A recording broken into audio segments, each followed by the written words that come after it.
PM किसान योजना 6,000 रुपए देते हैं आप सालाना। अगर इसको सही देखे तो 500 रुपए महीना, 500 रुपए में घर नहीं चलता है। मेरी मांग है कि इसको बढ़ा के 1 लाख रुपए किया जाए। एमएसपी की गारंटी किसानों को उनकी सभी फसलों पे मिलनी चाहिए। 500 रुपए किसानों गन्ने का मूल्य करना चाहिए। दूसरा, 14 दिन के अंदर उसको पैसा मिल जाए। किसान आत्महत्या कर रहे हैं इतने बड़े पैमाने पे। मैं मानता हूं अगर किसानों को निराश होकर आत्महत्या करनी पड़े तो सरकार को जिम्मेदारी उठानी चाहिए। ये सरकार की जिम्मेदारी है। सभापति जी, पिछले 10 वर्षों में उत्तर प्रदेश में जब मंत्री जवाब देंगे तो बताएं कितने किसानों ने आत्महत्या की है और उन्होंने उसको रोकने के लिए क्या कदम उठाए। श्री चंद्रशेखर। धन्यवाद सभापति जी, आपका और स्पीकर साहब का जिन्होंने अलाउ कर दिया हमें अपनी बात रखने के लिए। जल्दी बोलें। सभापति जी, मैं आज की अपनी बात की शुरुआत किसान आंदोलन में शहीद हुए सभी किसानों को नमन करते हुए और अपनी जो स्पीच है उनको समर्पित करते हुए रखूंगा। सभापति जी, जब हम इस सदन में एसी में बैठ के बजट के आंकड़ों पर चर्चा कर रहे हैं तो हमें याद रखना चाहिए जिसके लिए चर्चा कर रहे हैं वो किसान पसीना बहा रहा है, उसका वो संघर्ष कर रहा है, उसका परिवार संघर्ष कर रहा है।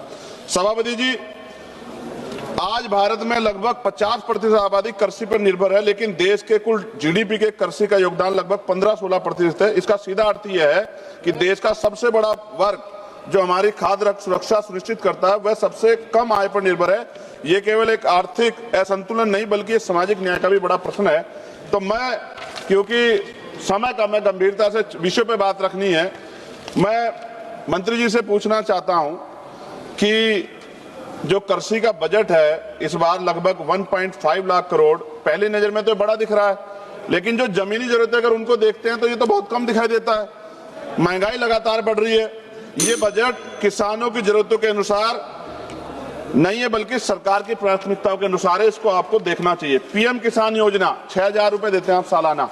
अगर इसको सही देखे तो 500 रुपए महीना, 500 रुपए में घर नहीं चलता है। मेरी मांग है कि इसको बढ़ा के 1 लाख रुपए किया जाए। एमएसपी की गारंटी किसानों को उनकी सभी फसलों पे मिलनी चाहिए। सभापति जी, एमएसपी का बोर्ड पूरे देश में लगा है लेकिन उसका लाभ कुछ क्षेत्रों तक सीमित है।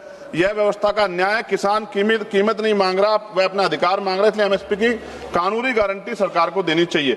मंत्री जी जब उत्तर देंगे तो बताएं देश के कितने प्रतिशत किसानों को उनकी फसल का घोषित एमएसपी वास्तव में मिल रहा है और विशेष रूप से नगीना के किसानों के लिए भी बताएं। मैं 3 मिनट में खत्म करूंगा, 3 मिनट प्लस नहीं जाऊंगा।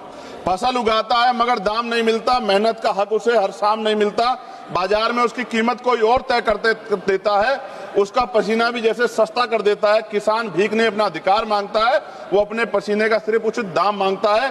फसल बीमा योजना पे भी सरकार ध्यान दे। किसान आत्महत्या कर रहे हैं इतने बड़े पैमाने पे। मैं मानता हूं अगर किसानों को निराश होकर आत्महत्या करनी पड़े तो सरकार को जिम्मेदारी उठानी चाहिए। ये सरकार की जिम्मेदारी है। सभापति जी, पिछले 10 वर्षों में उत्तर प्रदेश में जब मंत्री जवाब देंगे तो बताएं कितने किसानों ने आत्महत्या की है और उन्होंने उसको रोकने के लिए क्या कदम उठाए। मैं अब अपने क्षेत्र की मांग करूंगा। नगीना क्षेत्र में किसान गन्ने से परेशान है, गन्ने के रेट से। मेरी मांग है, डबल इंजन की सरकार है यूपी में, यहाँ 500 रुपए किसानों गन्ने का मूल्य करना चाहिए। दूसरा, 14 दिन के अंदर उसको पैसा मिल जाए। आलू का किसान परेशान है उत्तर प्रदेश को, पर्याप्त दाम नहीं मिल रहा है। ईरान की वजह से, युद्ध की वजह से यूरिया जो है उसकी स्थिति खराब होगी। हमारे यहाँ पे कई नहरें जो जर्जर हो गई, समय पे पानी नहीं मिलता। अंत में सभापति जी, वो खेतों में मेहनत करके देश को खिलाता है, खुद अपने हक के लिए भटकता रह जाता है। वो वोट के समय सबसे पहले याद आता है, लेकिन बजट में उसको हिस्सा क्यों कम मिलता है। महोदय, एक ऐसी व्यवस्था जहां अन्नदाता सबसे ज्यादा परेशान है। मैं मंत्री से मांग कर रहा हूं किसानों की पीड़ा को हरे और किसानों को उनका उचित लाभ दे। धन्यवाद। जय भीम, जय भारत।